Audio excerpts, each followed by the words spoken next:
Selamat sore, salam sejahtera untuk kita semua. Selamat datang pada para peserta Rumah Sakit Medistra pada acara Health Talk Rumah Sakit Medistra.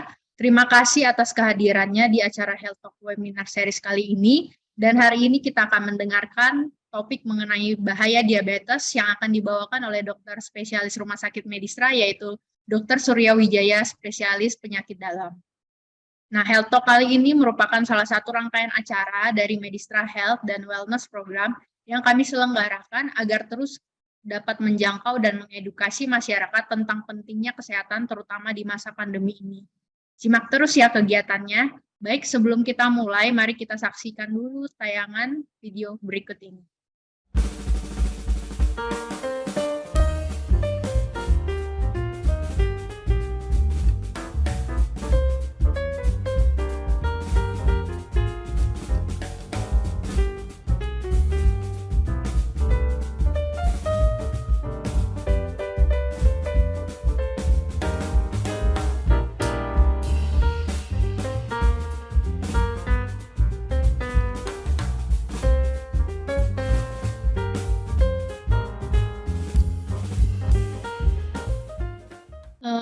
Baik, sebelum kita mulai pada materi bahaya diabetes pada sore hari ini, izin saya menyapa kembali kepada Dr. Surya. Selamat sore, Dokter.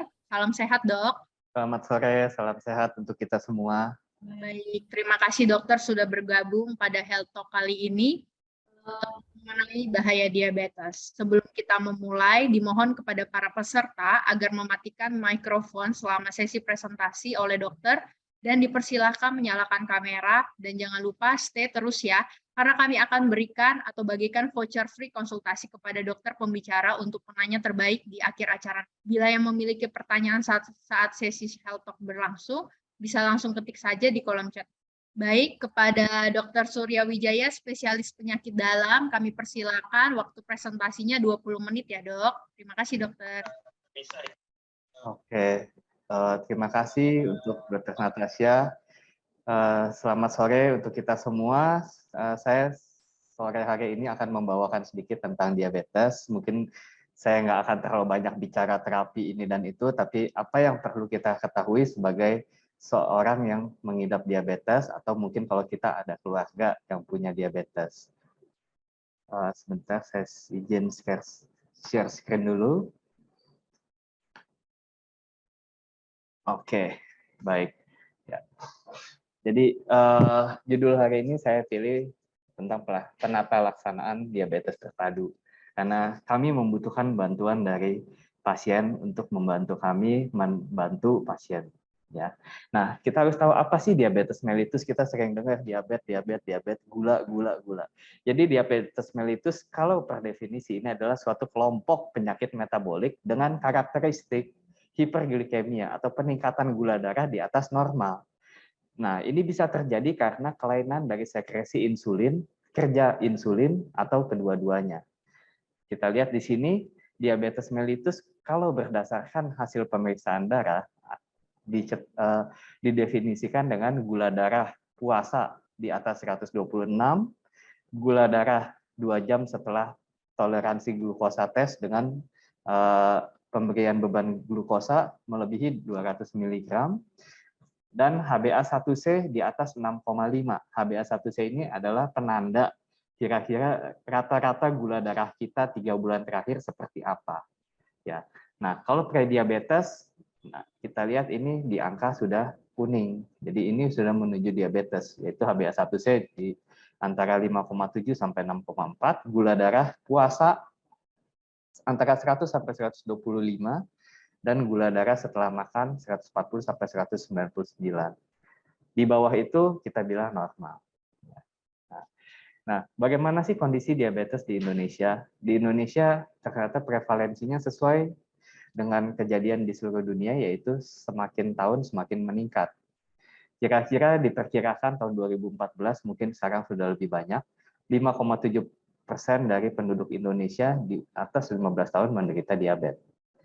Nah, di Indonesia kalau kita lihat ada kira-kira 9 juta orang menderita diabetes, dan ini mencapai peringkat kelima di dunia.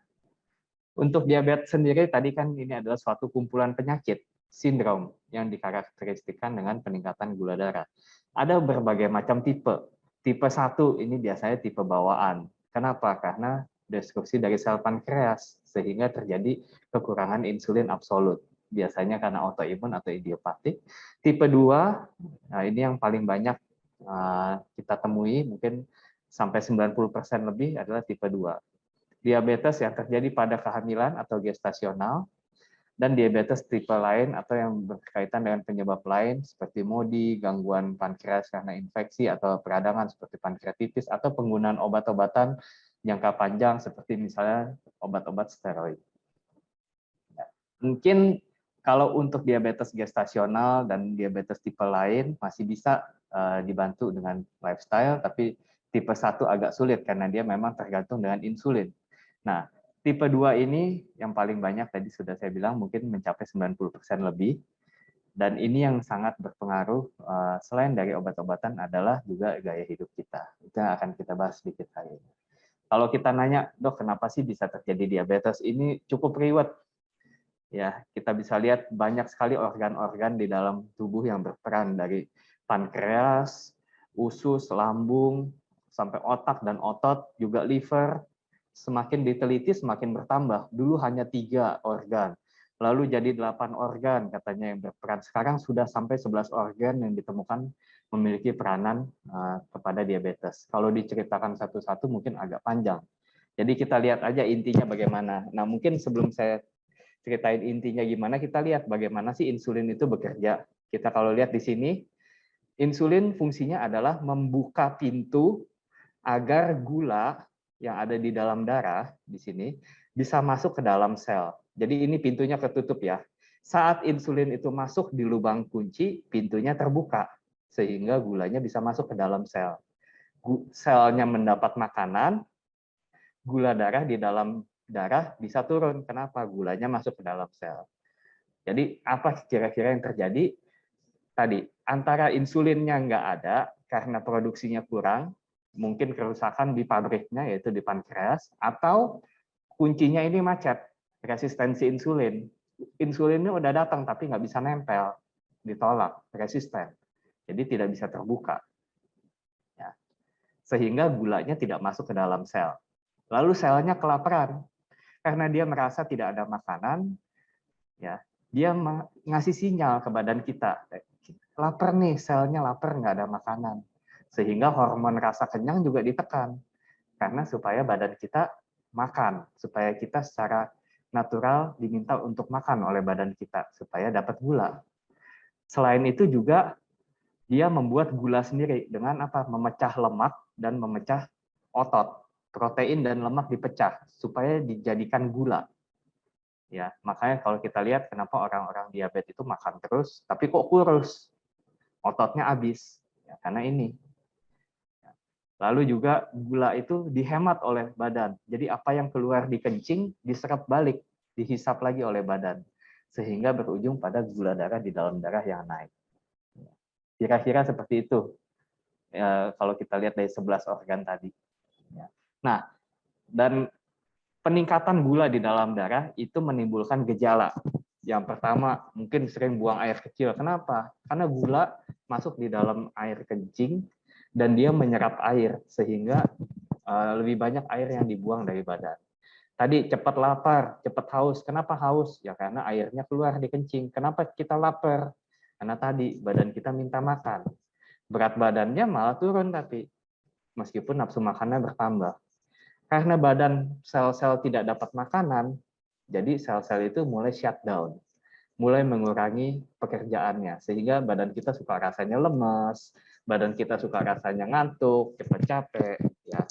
Nah, gula darah yang tinggi juga menyebabkan mudahnya pertumbuhan dari bakteri, sehingga kalau kita ada luka, seringkali sulit sembuh. Kenapa? Bakterinya tumbuh subur, kan dia dapat makanan, dia dapat gula sebagai makanannya. Lalu juga kalau gulanya terlalu tinggi bisa merusak saraf. Kenapa? Saraf itu dapat makan dari pembuluh darah. Gula darah yang terlalu tinggi akan merusak pembuluh darah. Ya, sehingga sarafnya juga rusak. Makanya suka rasanya kesemutan atau kadang ada juga yang suka gatal-gatal. Nah, pada laki-laki seringkali gairah seksualnya menurun. Lalu kerusakan organ lainnya seperti ginjal, mata, itu bisa kita lihat dari efek samping diabetes jangka panjang. Ya, seringkali matanya juga rusak, kadang-kadang buram, jadi katarak atau gangguan di retinanya.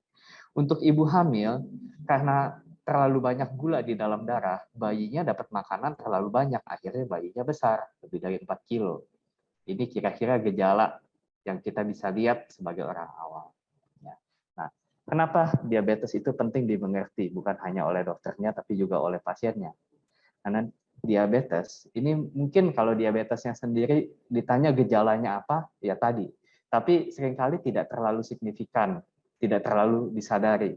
Tapi diabetes ini adalah induk dari berbagai macam penyakit.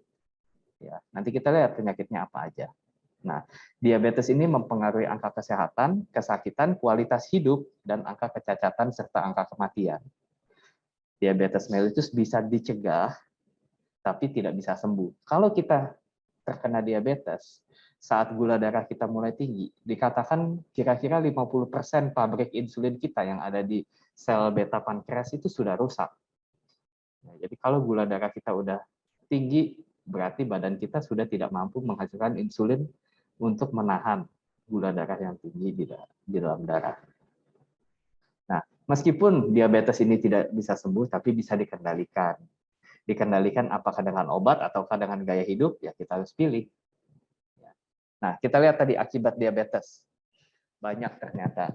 Berhubungan dengan peningkatan kadar gula darah yang kemudian akan merusak pembuluh darah kita. Jadi pembuluh darahnya bisa tersumbat atau menjadi mampet. Akhirnya, kalau terjadi di pembuluh darah besar, bisa terjadi di otak stroke kalau terjadi sumbatan. Sumbatannya di pembuluh darah jantung, terjadi serangan jantung. Sumbatannya terjadi di pembuluh darah mungkin di kaki atau di tangan. Akhirnya terjadi luka atau busuk gitu ya. Lalu juga kalau terjadi di mata, ada katarak, gangguan retina karena gula, glaukoma, peningkatan tekanan bola mata. Nah, ini yang sering orang bilangnya gula basah, yaitu kaki diabetes. Ada luka di kaki pada orang yang sakit gula, kok nggak sembuh-sembuh tadi. Karena bakterinya gampang tumbuh, pembuluh darahnya juga yang menghasilkan oksigen, mengantar makanan ke sini nggak bisa. Akhirnya dia tidak punya substrat untuk memperbaiki dirinya. Gangguan ginjal, dan tadi gangguan dari saraf. Kita lihat, kalau diabetes tidak dikontrol, ujung-ujungnya bisa menyebabkan kebutaan, stroke, bisa gangguan jantung, gangguan ginjal, impotensi, bisa sampai amputasi. Tapi kalau yang dikontrol, bisa hidup normal seperti orang biasa. Ya. Nah, lalu bagaimana sih kita menangani diabetes? Diabetes itu yang selalu saya tekankan pada pasien itu adalah tanggung jawab kita bersama. Jadi bukan hanya, dok saya sakit gula, tolong dokter kasih obat, tidak. Pasien juga harus memiliki tanggung jawab terhadap penyakitnya. Karena itu pasien perlu diberikan pemahaman yang baik tentang diabetes. Kita memerlukan kesadaran dan komitmen dari pasien untuk merubah mungkin pola hidup, pola makan, dan pola exercise untuk membantu dokter. Kenapa? Karena prinsip tata laksana diabetes itu ada empat. Yang pertama itu adalah edukasi, bukan obat. Edukasi. Jadi kita harus mengedukasi pasien kita, keluarga pasien kita tentang seperti apa diabetes, ya, bagaimana cara kita mengontrol. Itu yang mungkin sangat dibantu oleh tim dari Rumah Sakit Mediska lewat Health Talk hari ini. Lalu gaya hidup sehat. Gaya hidup sehat tentu gaya hidup sehat yang harus dilakukan oleh pasien, tidak bisa digantikan oleh keluarga ataupun dokter. Yaitu gaya makan yang sehat dan aktivitas fisik yang cukup.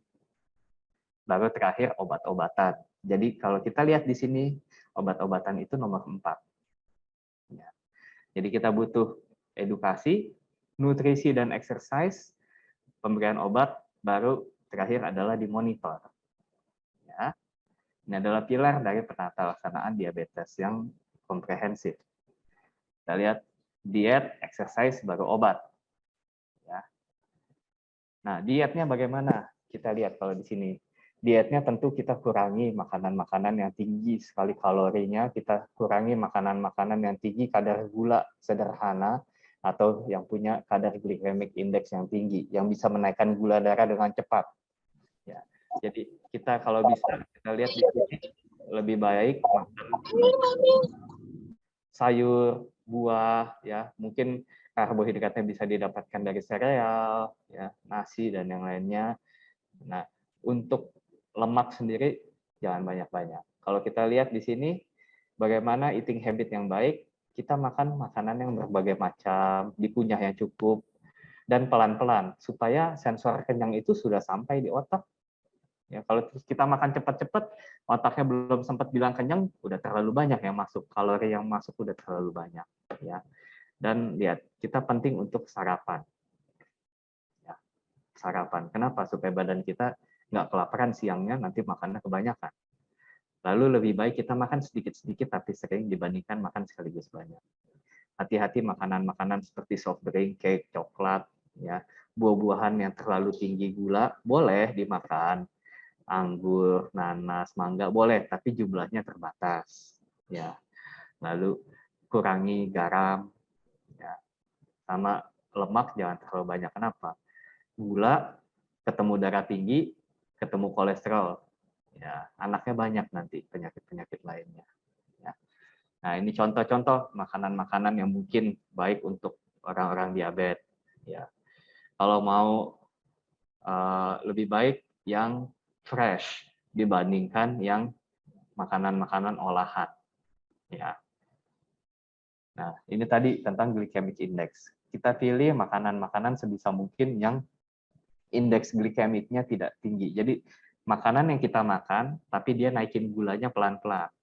Memberi kesempatan pada badan kita untuk menghasilkan insulin dan memakai gula yang ada di dalam darah.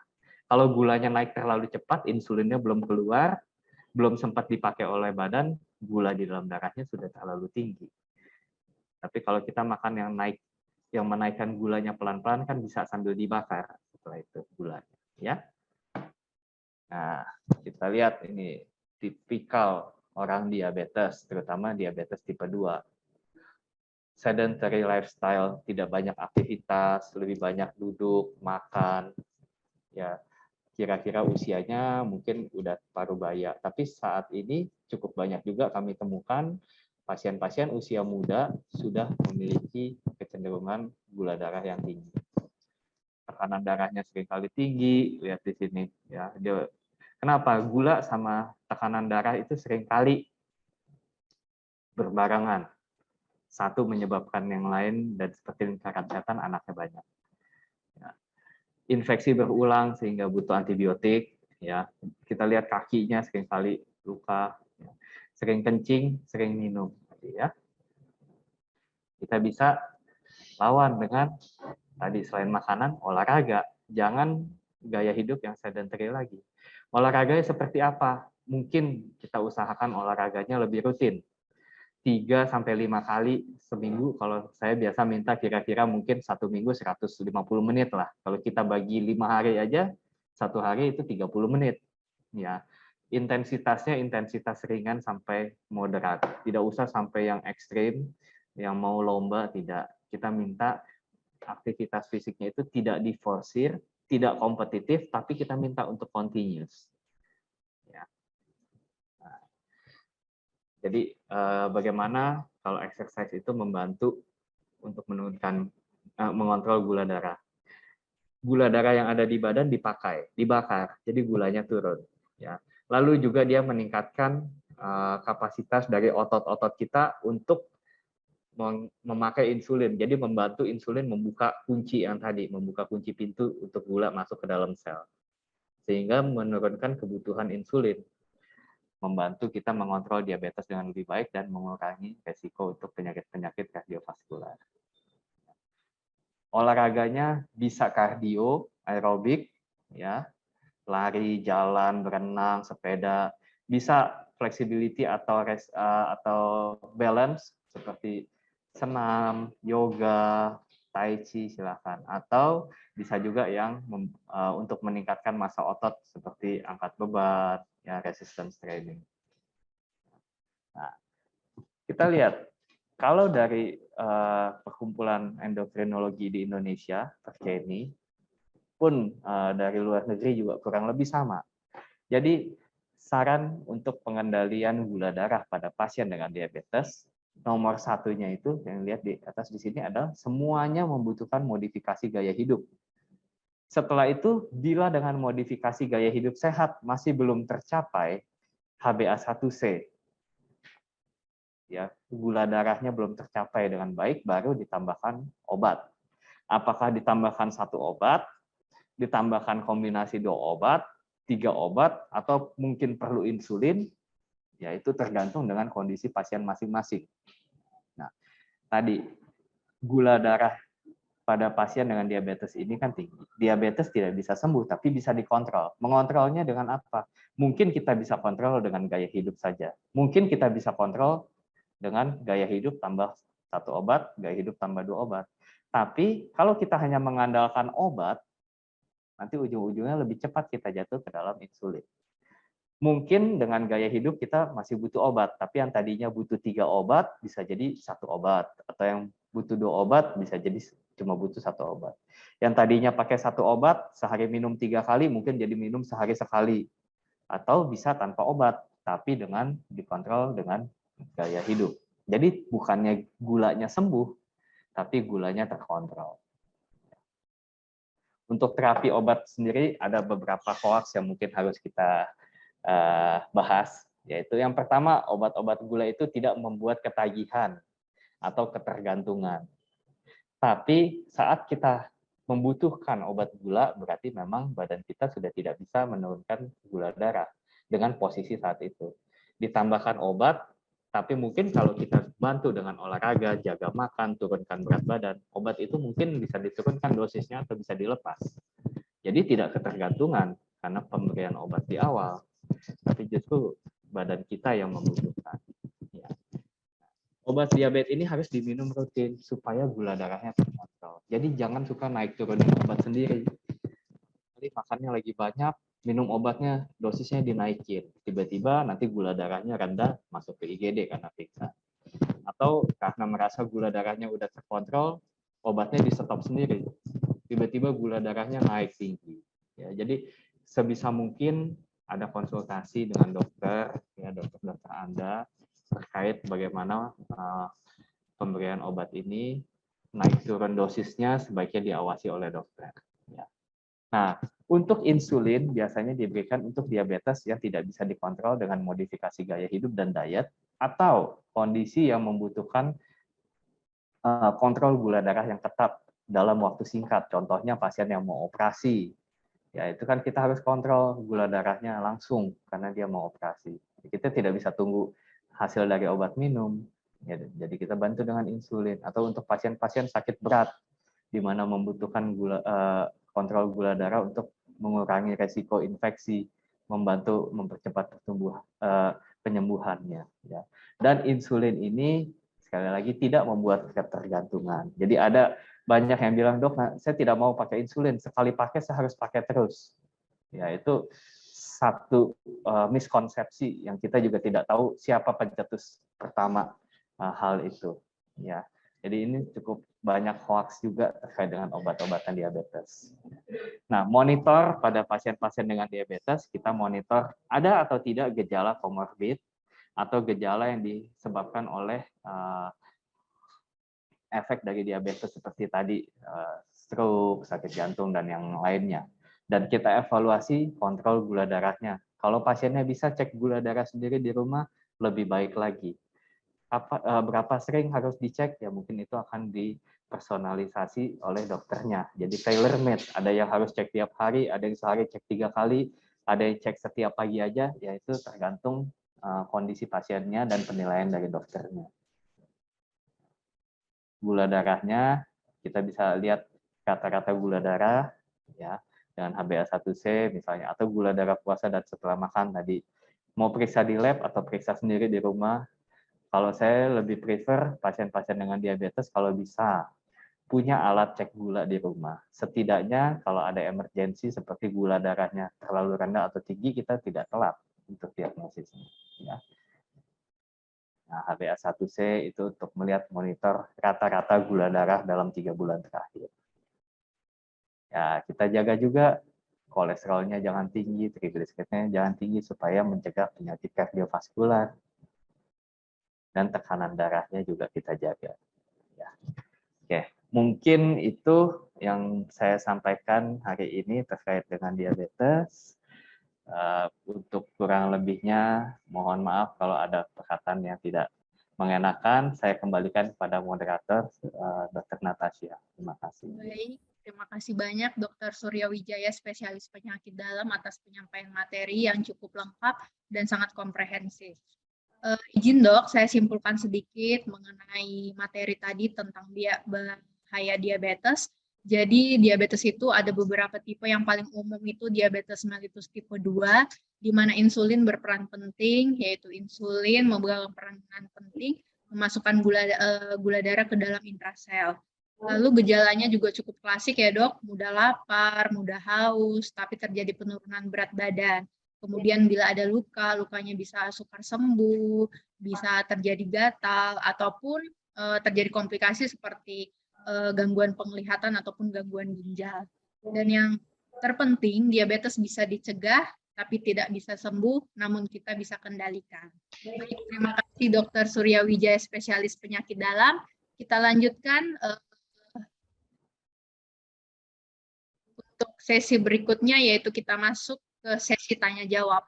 Kepada semua peserta, silahkan memberikan pertanyaan di kolom chat. Saat ini kita sudah mendapatkan beberapa penanya. Langsung saja ya dok ya. Kita mulai dari pertanyaan pertama dari Ibu Nita. Dok, mana yang lebih baik, makan nasi putih yang dingin atau hangat dengan indeks glikemik yang lebih tinggi? Kemudian, apakah makan singkong, mitos atau fakta dapat menaikkan gula darah? Ya, terima kasih dok. Silakan Dokter Surya. Oke, baik. Terima kasih Ibu Mita.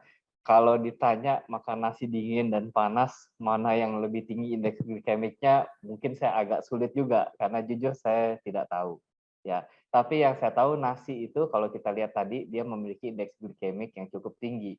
Nah, disarankan kalau kita makan nasi, tidak terkait dengan suhunya, karena paling nasi itu setelah kita kunyah, setelah kita telan, itu kan suhunya akan sama dengan suhu badan kita.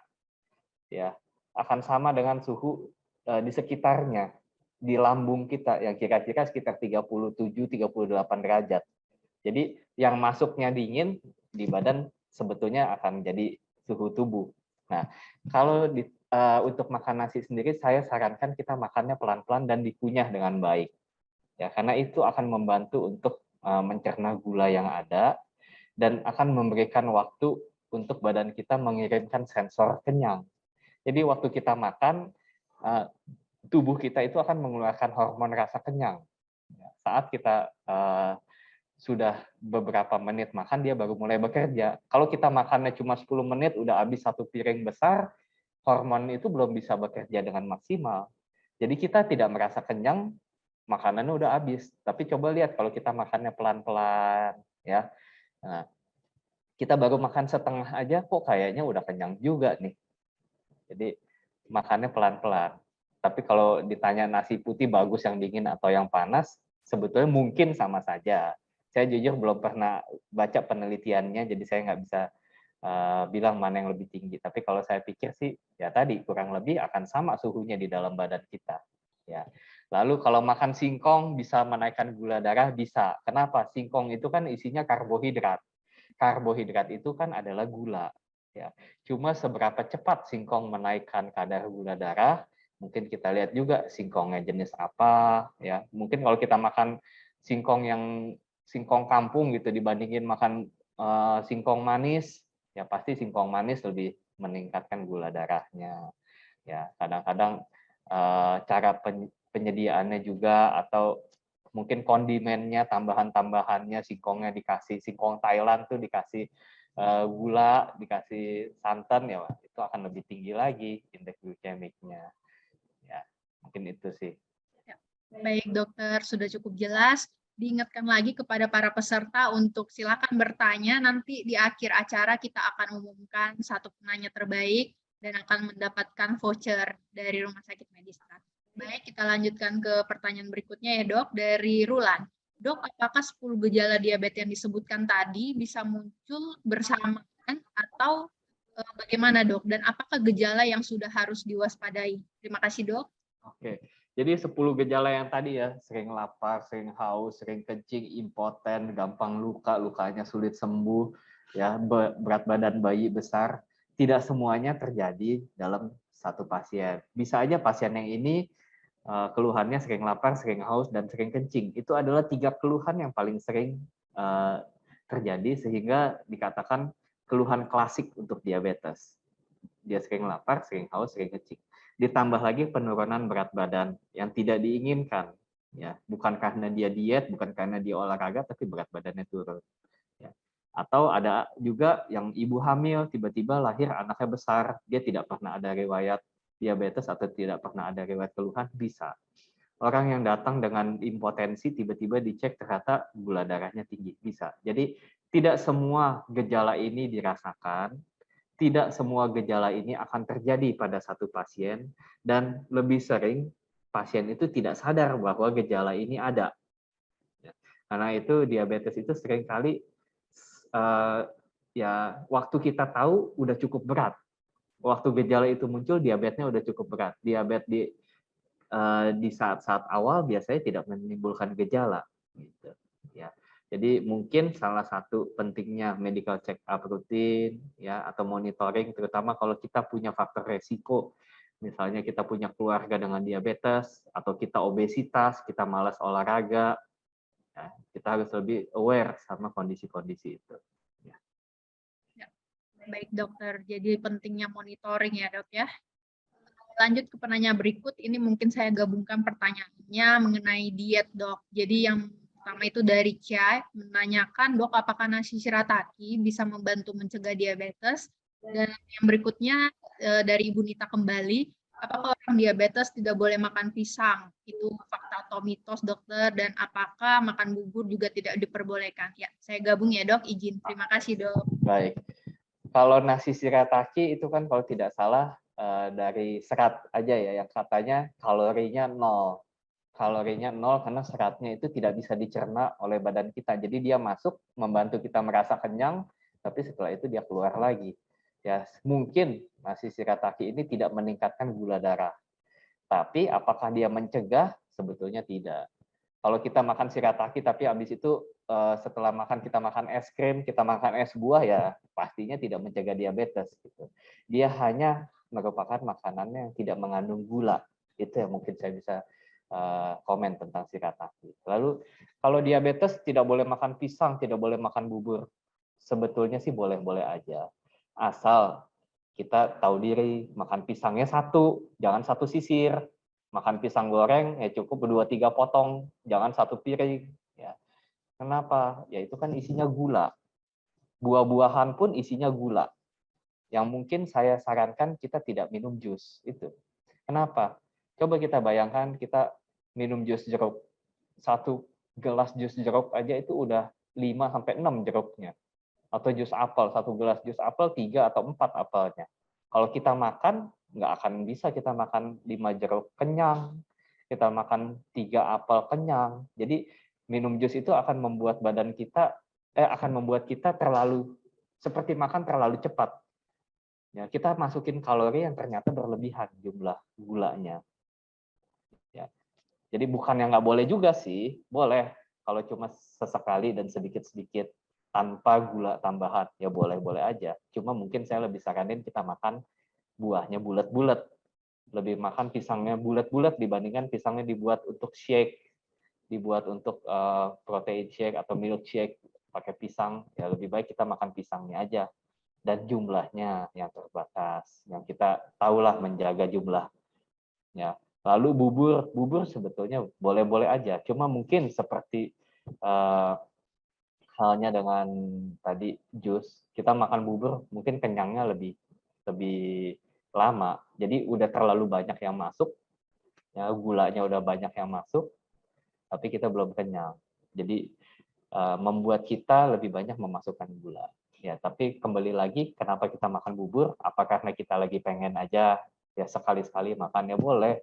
Apa karena kita lagi sakit nggak kuat makan nasi? Ya silakan. Tapi apakah tidak boleh? Sebetulnya nggak juga. Selama jumlahnya kita tahu membatasi. Baik, terima kasih dok. Kita tadi mengenai diet pada pasien DM, sekarang kita ke terapinya ya dok. Ada beberapa pertanyaan saya gabungkan. Yang pertama, apakah pasien diabetes identik dengan perlu obat syaraf seperti vitamin B kompleks dan vitamin D3 dok? Kemudian yang kedua, pada pasien DM yang sudah disuntik insulin, apakah boleh dok diganti dengan minum obat? Dan apakah pemakaian insulin dalam jangka panjang membahayakan pasien? Sebenarnya sudah dijelaskan tadi ya dok ya, tapi mungkin lebih lengkap lagi dok. Silakan dokter, terima kasih. Oke, baik. Untuk pasien diabetes seringkali sarafnya terganggu karena tadi dari pembuluh darah mikrovaskular dia terganggu, mungkin tersumbat dan yang lainnya sehingga saraf-saraf itu tidak dapat makanan, akhirnya rusak. Akhirnya sarafnya terganggu, bisa kesemutan atau mati rasa. Perlu ditambahkan vitamin, boleh-boleh aja. Tidak ada masalah dengan penambahan vitamin B, terutama vitamin B12 yang katanya bisa membantu vitamin neurotropik, membantu saraf. Ya, vitamin D3 jujur saya belum tahu hubungannya dengan saraf, tapi kalau mau dikonsumsi silakan saja, tapi saya pesan konsumsi vitamin D3 tolong kadarnya yang normal-normal aja, jangan satu hari minum 10.000, nanti 1-2 bulan tiba-tiba vitamin D-nya terlalu tinggi, masuk kadar toksik, pasiennya datangnya kram atau kejang, ya itu kita nggak mau. Ya. Lalu tentang obat, kalau sudah suntik insulin, apakah bisa diganti dengan minum obat? Bisa aja selama yang pertama gula darahnya bisa terkontrol. Kan tujuannya itu, mengontrol gula darahnya. Nah, kita lihat lagi, kalau ada pasien yang daripada minum 3-4 obat, sehari minum 2-3 kali, ya jadi mungkin dia nelen 10 atau 12 tablet, dia bilang, saya pakai insulin aja sekali suntik. Ya udah, boleh. Ada pasien yang, dok, sebisa mungkin saya nggak mau pakai insulin, saya nggak peduli obat mau 5 macam sehari masing-masing saya minum 2-3 kali, lebih baik. Silahkan saja. Ya, preferensi dari pasien dan dokter. Tapi sejauh mana obat-obatan itu bisa menahan gula darahnya tanpa menimbulkan efek samping yang bermakna. Ya, itu yang bisa kita berikan. Ya, kalau obatnya udah maksimal, udah nggak ada obat lain lagi, ditambahin terus, ya malah yang muncul nanti efek samping. Saat itulah mungkin sudah dipertimbangkan pemberian insulin. Tapi kembali lagi, sebelum kita ngomong obat, tolong pasien itu bantu kami juga dengan apa, merubah gaya hidup, pola makan, pola olahraga, ya turunkan berat badan. Ya. Lalu pemakaian insulin jangka panjang apakah membahayakan pasien? Tidak. Ya. Karena insulin tadi dia adalah hal yang normal ada di dalam badan kita. Dan insulin-insulin yang ada sekarang sudah dibuat sebagaimana caranya supaya menyerupai insulin yang ada di badan. Ya, jadi pemberian insulin jangka panjang tidak memiliki efek samping yang buruk terhadap badan kita selama dosisnya tepat. Dalam arti ya kalau kita berikan insulinnya terlalu tinggi, nanti gula darahnya kan turunnya terlalu jauh, akhirnya pasiennya jatuh pingsan. Ya itulah mungkin bahayanya di situ. Jadi harus hati-hati juga terkait dosis insulin. Jangan naik turun seenaknya gitu. Baik, Dokter Surya, sudah cukup jelas penjelasannya. Ini dokter ada satu penanya yang raise hand, boleh langsung ya dok ya? Boleh. Silakan kepada Bapak Kevin, open mic-nya. Selamat sore dok. Selamat sore Dokter Surya. Selamat sore. Dok, saya pernah dengar ya, atau sekarang ini marak tuh kalau orang ngikutin kayak yang di handphone gitu ya dok. Itu ada dokter yang saya nggak tahu ya, itu abal-abalan atau bagaimana ya. Jadi mereka ngikutin program protein dok, tanpa konsumsi karbohidrat sama sekali. Jadi mereka hanya makan protein, mungkin telur atau apa, di luar itu juga daging kayak gitu. Karena mereka stres dok. Ada teman saya itu nilai HbA1c-nya di angka 10. Nanti turun 7, nanti naik lagi 8, 9. Jadi dia stres banget. Obatnya ada banyak. Kan dia juga ada diabetes, kemudian dia ada hipertensi, dan ada juga kolesterol. Jadi sekali dikasih obat, pakai BPJS sih dok, sekali dikasih obat tuh banyak sekali, jadi dia stres banget. Jadi dia jadi dokter sendiri, terus ngikutin program yang di handphone. Boleh nggak dok, maksudnya dokter kasih kita pencerahan sedikit kan ya dok, seperti kayak gitu baik dijalankan atau tidak dok? Itu pertanyaan saya yang pertama ya dok. Kemudian yang kedua dok, sekarang ini aku dengar ada terapi insulin itu yang bisa disuntikan 1 minggu sekali dok. Itu nama terapinya apa ya dok? Mungkin belum berjalan ya karena itu biayanya mahal sekali. Mungkin itu aja penjelasannya dok. Terima kasih, salam sehat dokter. Oke, baik. Terima kasih, Kevin. Saya coba jawab dulu. Mungkin yang kedua dulu yang agak pendek ya. Yang pertama itu agak tailor-made soalnya. Yang kedua, terapi yang dikasih seminggu sekali. Saat ini ada yang namanya GLP-1 agonis. Jadi, apa sih itu? Itu adalah hormon yang gunanya mempertahankan rasa kenyang dan juga membantu supaya insulin itu berada lebih lama di dalam darah. Ya, GLP-1 agonis. Kalau nama obatnya yang setahu saya di Indonesia sudah ada itu Ozempic sama Trulicity. Kalau dulu ada GLP-1 agonis yang disuntiknya tiap hari. Mungkin ada yang pernah dengar namanya Victoza. Ya, itu bukan insulin, itu obat lain ya untuk menekan nafsu makan juga. Banyak orang-orang yang memakai itu untuk diet juga salah satunya ya. Untuk mereka yang obesitas. Jadi mungkin bisa dipertimbangkan pemberian tersebut, tapi ya kita harus lihat juga indikasinya. Jangan disalahgunakan untuk diet gitu pada orang yang tidak obesitas. Saya berat badannya normal, cuma masih pengen lebih kurus lagi, saya pakai itu ya. Sebetulnya itu udah menyalahi penggunaannya ya. Kita harus lihat obat-obat itu sesuai dengan tujuan pemakaiannya. Lalu tadi, kalau kita ada diet yang makan protein aja, baik atau tidak, karena mau ikut program karena HbA1c-nya naik turun. Ya. Yang pertama, tadi saya sudah sempat terangkan juga di awal tentang yang bagaimana sih terjadinya itu. Ya. Nah, kalau kita tidak makan gula, badan kita kan akan kekurangan gula. Ya. Jadi dia akan menghasilkan gula dari yang namanya gluconeogenesis. Dia memecahkan otot, memecahkan lemak untuk memakai protein dan lemak diubah menjadi gula. Nah, sama juga dengan protein yang masuk, yang kita makan, itu juga ujung-ujungnya akan disimpan dalam bentuk gula. Gula di dalam otot namanya glikogen, ya. Baik di dalam otot ataupun di dalam hati. Sebagian juga disimpan dalam bentuk lemak. Jadi kalau di dalam badan kita protein, lemak dan gula itu bisa berubah-ubah ya. Protein bisa jadi lemak, bisa jadi gula. Gula bisa jadi lemak, bisa jadi protein. Kalau kita belajar kimia sebetulnya itu cuma masalah di susunan kimiawinya, dan kalau protein dia ada nitrogennya, itu aja. Nah, kalau kita makan protein saja, ujung-ujungnya toh juga akan dijadikan gula. Mungkin makan makanan yang tinggi protein itu untuk jadi gula memang tidak begitu mudah, sehingga indeks glikemiknya tidak tinggi. Ya, tapi kita harus lihat juga sumber-sumber protein itu punya hasil metabolit yang lain seperti asam urat, ya, seperti juga ureum. Jadi pada pasien-pasien yang memiliki gangguan ginjal, di mana kadang-kadang pasien-pasien gula itu tadi ginjal salah satu target organ damage-nya, hati-hati dengan protein yang terlalu tinggi. Bisa komplikasinya ke yang lain nanti, ginjalnya yang rusak. Ya.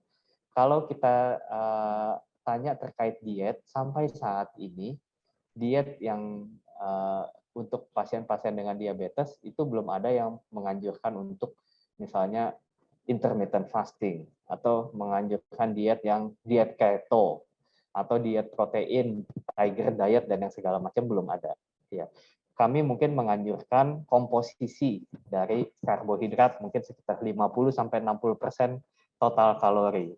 Protein sekitar 15-25%. Lemak, terutama lemak yang asam lemak esensial, itu 20-30%. Nah, nanti tinggal dibagi. Makannya porsinya sedikit-sedikit tapi sering.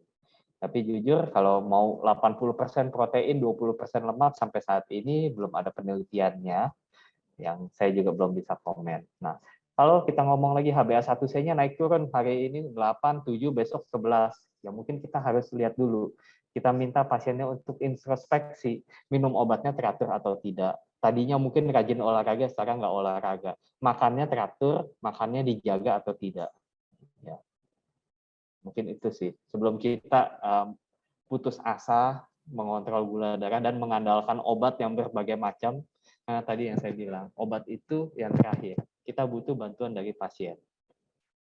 Maka itu kami adakan edukasi seperti ini, itu baik sekali sebetulnya. Oke. Baik, Dok. Terima kasih, Dok, penjelasannya. Ini Terima kita kasih sekarang Dokter Surya, bagus sekali. Makasih. Salam sehat, terima kasih Salam host Dokter. sehat.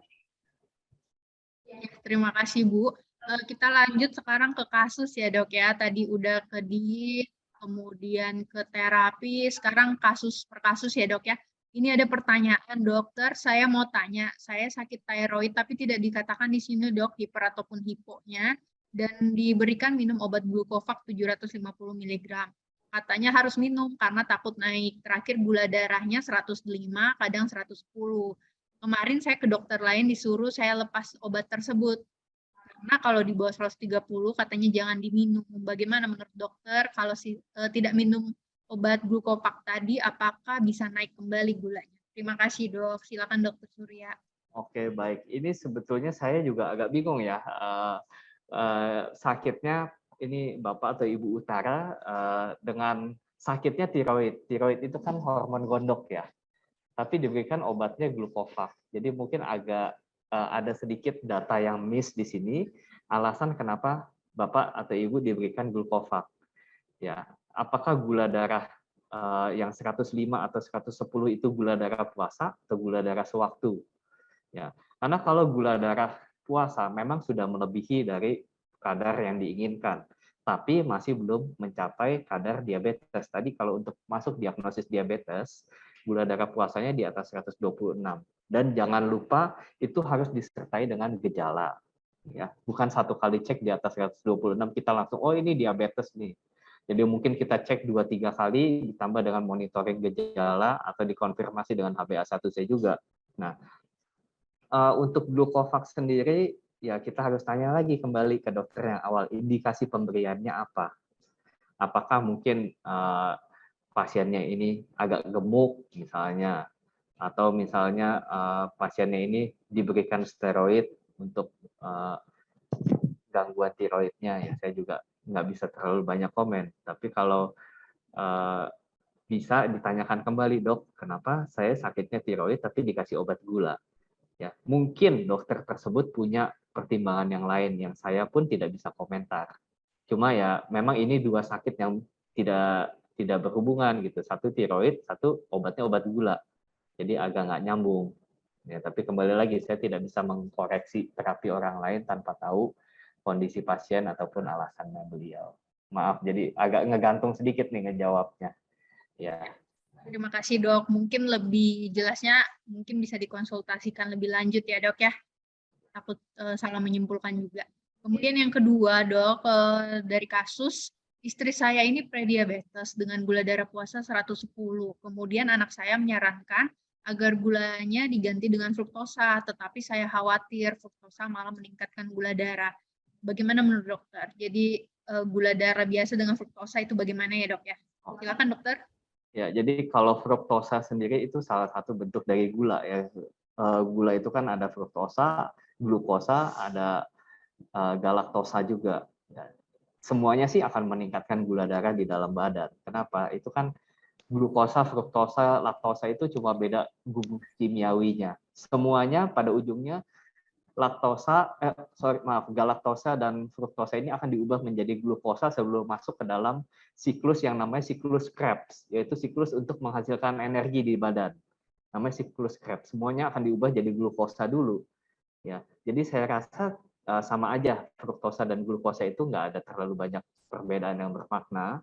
Ya, kalau mau mungkin gulanya bisa diganti dengan gula yang 0 kalori seperti sorbitol. Misalnya gula Equal atau Tropicana. Maaf saya sebut merek karena yang saya tahu di Indonesia cuma itu. Saya nggak tahu mungkin ada merek yang lain lagi. Ya. Jadi pemanis-pemanis buatan yang tidak mengandung kalori sehingga tidak meningkatkan gula darah. Mungkin lebih baik diganti dengan pemanis yang seperti itu dibandingkan diganti dengan fruktosa yang sebetulnya sama juga naikin gula darah. Baik, terima kasih dokter. Kepada kedua penanya terakhir ya, Dok ya. Yang berikutnya, Dok, pernah suatu kali saya periksa HbA1c ke 3 lokasi dalam waktu 1 minggu, hasilnya 7,8, yang kedua 5,4, dan yang ketiga 5,6. Ada perbedaan hasil, Dok. Jadi menurut dokter, apa penyebab dari perbedaan yang pertama ke kedua dan yang ketiga jauh sekali? Terima kasih, dokter. Oke, baik, terima kasih. Jadi HbA1c itu apa sih sebetulnya? Jadi HbA1c itu adalah Hb, hemoglobin, mungkin kita tahu sel darah merah kita, itu mengandung hemoglobin. Pada kondisi jangka panjang, hemoglobin ini akan mengikat gula. Ya, dia jadi yang namanya HbA1c. Nah, hemoglobin yang mengikat gula pada kondisi gula darah tinggi, pasti dia lebih banyak, ya kan? Karena lebih jenuh, makanya persentasenya lebih tinggi. Ya, nah HbA1c memang dia melambangkan gula 3 bulan terakhir, tapi 50%-nya dipengaruhi oleh gula 1 bulan terakhir. Nah, cuma kalau kita lihat hasil yang pertama 7,8, yang kedua 5,4 dan 5,6.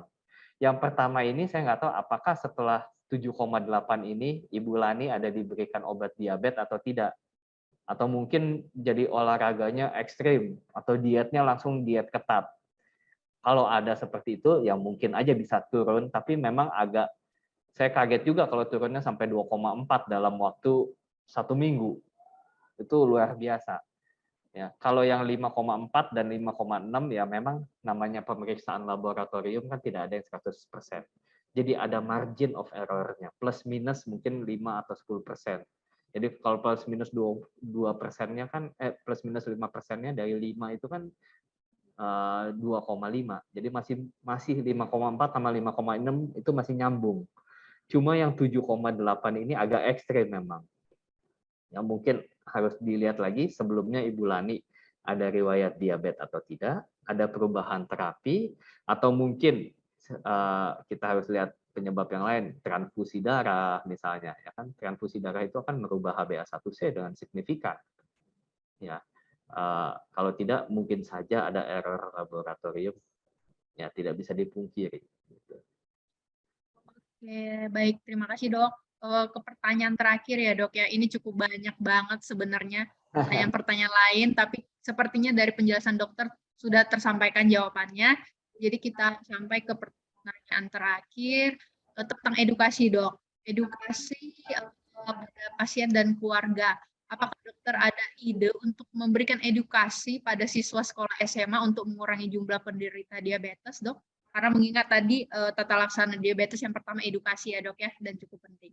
Terima kasih, dokter. Baik, terima kasih untuk Pak Hasrul. Jadi memang itu ide yang baik.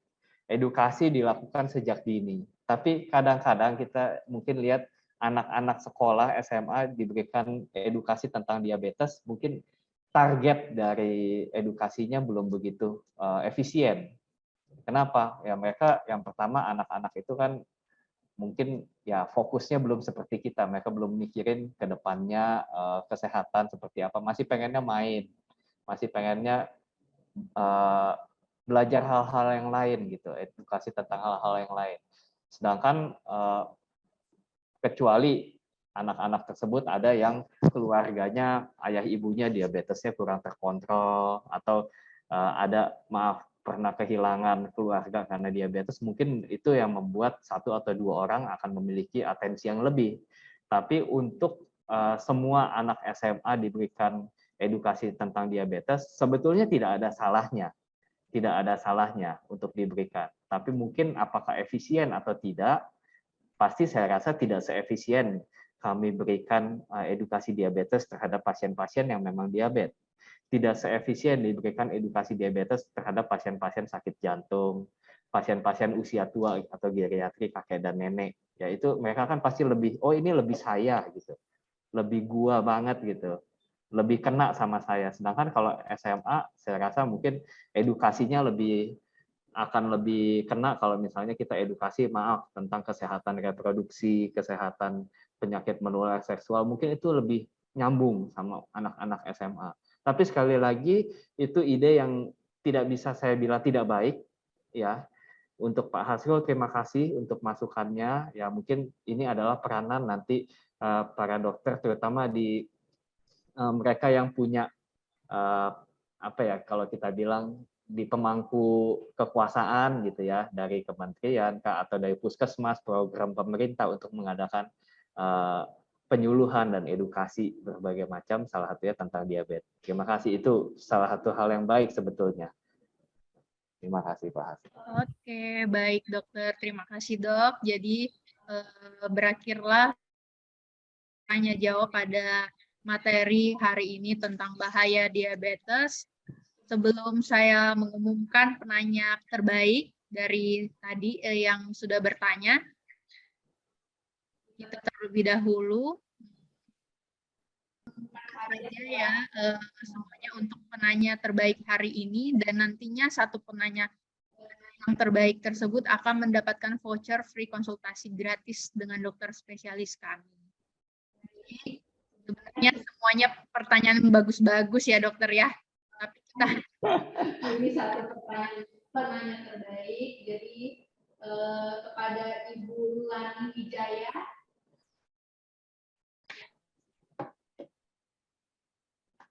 Selamat ya Bu Lani, nanti akan kita hubungi untuk mendapatkan voucher free konsultasi gratis dari Rumah Sakit Medistra. Ya. Terima kasih sekali lagi saya ucapkan kepada Dr. Surya Wijaya, spesialis penyakit dalam, dan peserta sekalian yang sangat antusias dalam sesi webinar kali ini dari bahaya diabetes. Jangan lupa ikutin terus kegiatan Medistra Health dan Wellness Program, dan nantikan ada Health Talk series selanjutnya. Dan bisa dicek dan ikuti atau follow Instagram Medistra di @medistra.hospital. Oke, baik. Izin saya pamit kepada Dr. Surya. Terima kasih sekali lagi dokter. Salam sehat semuanya. Selamat sore. Terima kasih, selamat sore.